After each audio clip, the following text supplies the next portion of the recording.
নমস্কার বন্ধুরা, আমি সঞ্চারী আর আমার চ্যানেল ইএইচ কুকিংয়ে আপনাদের সকলকে স্বাগত। ফুলকপির অনেক রকম রেসিপি তো নিশ্চয়ই ট্রাই করেছেন। একবার আমার পদ্ধতিতে ফুলকপি ভাপার রেসিপি ট্রাই করে দেখুন। এক থালা গরম ভাত কিন্তু নিমেষে উঠে যাবে, এইটুকু আমি আশ্বস্ত করতে পারি। খুবই ভালো লাগে খেতে, আর বানানোর পদ্ধতি খুব সহজ। ফুলকপি ভাপা বানানোর জন্য ফুলকপির ফুলগুলোকে আলাদা করে নিয়ে ডাঁটিগুলোর মধ্যে অল্প অল্প চিড় লাগিয়ে দিয়েছি, যাতে ফুলকপিটা ভাজার সময় বা ভাপা হওয়ার সময় ফুলকপির ডাঁটিগুলো ভালো মতো নরম হয়ে যায়। এবার একটা মশলা বানিয়ে নিচ্ছি। মশলা বানানোর জন্য একটা পাত্রে নিয়ে নিচ্ছি 2 থেকে 3 চামচ পরিমাণে সাদা সর্ষে। কালো সাদা যে কোনো রকম সর্ষেই ব্যবহার করতে পারেন। সাথে আমি নিচ্ছি 2 থেকে 3 চামচ পরিমাণে তিল। যতটা পরিমাণ ফুলকপি নেবেন তার উপর ডিপেন্ড করে মশলাটা আপনাকে অ্যাডজাস্ট করে নিতে হবে। একটা কাঁচা লঙ্কা দিয়ে মশলাটাকে ভিজিয়ে রাখছি কিছুক্ষণের জন্য, যাতে বাটতে একটু সুবিধা হয়। তারপর একটা মিক্সির জারে দিয়ে একটা স্মুথ পেস্ট বানিয়ে নিতে হবে। মশলার পেস্টটা একদম আমি বানিয়ে নিয়েছি। এবার গ্যাসের উপর বসিয়ে দিয়েছি একটা কড়াই, আর তার মধ্যে দিয়ে দিচ্ছি বেশ কিছুটা পরিমাণে সর্ষের তেল।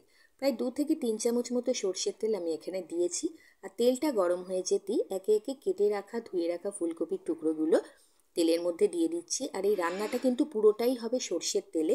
সর্ষের তেলে যে কোনো ভাপা বা স্টিমড কোনো রকম পদ বানালে কিন্তু সেটার গন্ধ খুব ভালো আসে। ওপর থেকে একটুখানি নুন ছড়িয়ে দিলাম। এইবারে ভালো করে তেলের সাথে ফুলকপিগুলোকে মিশিয়ে নিয়ে মিডিয়াম আঁচে অনবরত নাড়তে নাড়তে এগুলোকে ভাজতে শুরু করব। আর সাথে অল্প একটুখানি হলুদ আর একটু কাশ্মীরি লাল লঙ্কার গুঁড়ো আমি অ্যাড করছি, তাতে ফুলকপির রঙটা খুব ভালো আসবে। গ্যাসের ফ্লেম কিন্তু একদম বেশি বাড়াবো না, তাতে করে ফুলকপি খুব তাড়াতাড়ি পুড়ে যাবে, ফুলকপির টেক্সচারটা ভালো আসবে না। তো মিডিয়াম ফ্লেমে একটু ধৈর্য নিয়ে ফুলকপিগুলোকে প্রায় 70% পর্যন্ত কুক হয়ে যায় এরকম করে প্রথমে ভেজে নেব। এই রান্নাটা করার জন্য কিন্তু ঝামেলা বিশেষ কিছু নেই, খেতে খুব ভালো লাগে। অতিথি আপ্যায়নে কিন্তু এই পদটা আপনারা পরিবেশন করতে পারেন, খেতে সত্যিই খুব ভালো হয়। এইবারে ফুলকপিগুলোকে ঢাকা চাপা দিয়ে 5-6 মিনিটের জন্য মিডিয়াম ফ্লেমে ছেড়ে দেব, আর মধ্যে একবার দুবার নাড়িয়ে দেব। 5-6 মিনিট এইভাবে ঢাকা চাপা দিয়ে মিডিয়াম আঁচে ভাজলে কিন্তু ফুলকপি বেশ ভালো মতো নরম হয়ে আসবে। এবং টেক্সচারটা দেখে এখন বোঝাই যাচ্ছে ফুলকপি বেশ ভালো মতো ভাজা হয়ে গেছে, লালচে একটু রং ধরেছে। এইবার কপিটাকে কড়াই থেকে তুলে নিচ্ছি। এবার নিয়ে নিয়েছি একটা স্টিলের টিফিন বক্স। এই রকম স্টিলের টিফিন বক্স সবার বাড়িতেই কম বেশি থাকে। আর যে মশলাটা বানিয়ে রেখেছিলাম সর্ষে আর তিলে, সেটাকে ডাইরেক্ট টিফিন বক্সটার মধ্যে প্রথমে দিয়ে দিচ্ছি।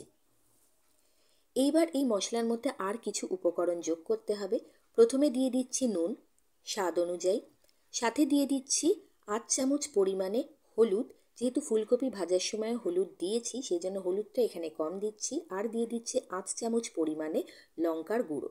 এটা কাশ্মীরি লঙ্কার গুঁড়ো, এতে করে রান্নাটার রং খুব ভালো আসবে। এইবার নিয়ে নিচ্ছি বেশ কিছুটা পরিমাণ রুম টেম্পারেচারে রাখা দুধ।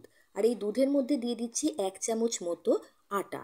আটা দেওয়ার কারণে কি হবে, যখন ভাপেটা তৈরি হয়ে যাবে ফুলকপি ভাপে, তার যে গ্রেভিটা হবে না, তার থিকনেসটা খুব ভালো আসবে, একদম জলকাটা কোনো টেক্সচার আসবে না। তো আটা অবশ্যই একটু দুধের মধ্যে মিশিয়ে নেবেন। আর দুধ দেওয়ার কারণে কিন্তু এই ফুলকপি ভাপার যে টেস্টটা সেটাও খুব ভালো হবে। এইবার টিফিন বক্সের মধ্যে এই দুধটা ঢেলে দেব। দেওয়ার পরে সব কিছুকে ভালো মতো আগে মিশিয়ে নেব। এই রান্নাটা কিন্তু একদমই ঝামেলার রান্না নয়। জোগাড়যন্ত্র করে নেওয়ার পরে কিন্তু রান্নাটা বেশ ঝটপট হয়ে যায়, খেতে খুব ভালো লাগে। আমার অনুরোধ রইল একবার অবশ্যই বানাবেন, আর বানিয়ে যদি খেয়ে ভালো লাগে আমাকে কমেন্টে জানাবেন আপনাদের কীরকম লাগলো।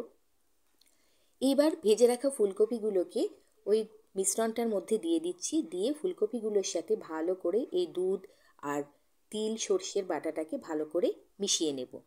এরপর এর মধ্যে আর কয়েকটা উপকরণ যোগ করে দেব, যেমন হচ্ছে অল্প কয়েক দানা চিনি। যেহেতু একদম নিরামিষ রান্না, অল্প কয়েক দানা চিনি দিলে কিন্তু টেস্টটা পারফেক্টলি ব্যালেন্সড হবে। তবে চিনিটা অবশ্যই অপশনাল, ভালো না লাগলে বা রান্নায় চিনি ব্যবহার করতে না চাইলে স্কিপ করতে পারেন। 2 চামচ মতো সর্ষের তেল ওপর থেকে দিয়ে দিলাম, আর দিয়ে দিলাম 2টো কাঁচা লঙ্কা। এবার এটা স্টিমে বসানোর জন্য একদম রেডি। এইবারে এটাকে স্টিমে বসাবো ঢাকনা চাপা দিয়ে। স্টিমে বসানোর পরে 10 থেকে 12 মিনিট স্টিমে মিডিয়াম টু হাই ফ্লেমে এটাকে ছেড়ে দিলেই কিন্তু গরম গরম ফুলকপি ভাপা একদম পরিবেশনের জন্য রেডি হয়ে যাবে। কড়াইয়ের মধ্যে দিয়ে দিয়েছি বেশ কিছুটা পরিমাণে জল। আর জলটা যখন ফুটতে শুরু করে দিয়েছে, একটা স্ট্যান্ড রেখে তার উপরে এই টিফিন বক্সটা দিয়ে দিলাম। অবশ্যই স্ট্যান্ড রেখে তারপরে দেবেন, যাতে কড়াইয়ের নিচের সাথে একেবারে টিফিন বক্সটা ছুঁয়ে না থাকে। আর জলটা এমনভাবে দিতে হবে যাতে টিফিন বক্সটা অর্ধেকটা সেই জলের মধ্যে ডুবে থাকে। তো মিনিট 15 পরে আমি খুলে নিলাম ঢাকনাটা। দেখুন জলটা অনেকটা শুকিয়ে গেছে আর ভাপাটাও কিন্তু একদম রেডি হয়ে গেছে। এবার টিফিন বক্সটা খুলে আপনাদের একবার দেখাই। দেখুন কতটা লোভনীয় হয়েছে, খেতে ভীষণই ভালো হয়। সব কিছুকে একবার হালকা হাতে একবার মিশিয়ে নেব। গরম গরম ভাতের সাথে গরম গরম ফুলকপি ভাপা পরিবেশনের জন্য একদম রেডি। আশা রাখবো রেসিপিটা আপনাদের ভালো লাগবে এবং আপনারা বাড়িতে অবশ্যই একবার ট্রাই করবেন। আর যদি সত্যিই ভালো লাগে, খেয়ে দেখার পরে অবশ্যই আমাকে ছোট্ট করে একটা কমেন্ট করে দেবেন আর নতুন বন্ধু হয়ে পাশে থাকবেন। আজকে আসি, আবার আসবে এরকম কোনো নতুন রেসিপি নিয়ে। ভালো থাকবেন, সুস্থ থাকবেন, ধন্যবাদ।